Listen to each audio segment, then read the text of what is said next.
রিজওয়ানার আমি রাজশাহী বলছি এই জন্য রিজওয়ানার ভয়েস আছে। আপনারা যদি ভয়েস শুনতে চান আমরা আপনাদেরকে শুনেছি।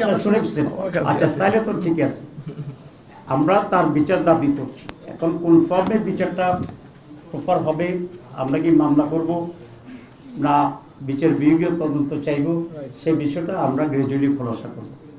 ভাই, আপনি নির্বাচনের আগে বলেছিলেন যে সরকারের উপদেষ্টাদের একটি অংশ সরকারের বর্তমান ওই সময় বিএনপির পক্ষে কাজ করেছে, আপনি নামগুলো প্রকাশ করতে চেয়েছিলেন। অলরেডি রিজওয়ানার কথায় একজনের নাম বের হয়েছে বলে আমরা মনে করছি। আপনি কি আজকে সেই নামগুলো বলবেন যে কারা এই সময় কাজগুলো করেছিলেন? আমি চারজনের কথা তখন বলছিলাম, নাম বলি নাই। যে নামগুলো জানতে চাই। আজকে কমপক্ষে 50% বলি, একজন রিজওয়ানা আর একজন খলিলুর রহমান।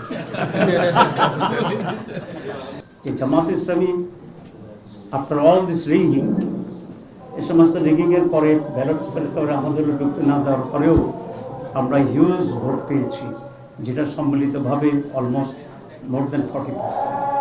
আর বাংলাদেশে 3টি সরকার 40%-এর কম ভোট পেয়ে সরকার গঠন হয়েছে। ঠিক আছে, সেটা আমরা যে ভোট পাইছি এটাকেও যদি ধরে নিই তাতে সরকার গঠন করার মতো ভোট আমরা পেয়েছি। সুতরাং আমরা এগুলো মাথায় রেখে প্রিপেয়ারিং ফর দ্য ফিউচার এবং আমরা জনগণের কনফিডেন্স অধিকতর পাওয়ার জন্য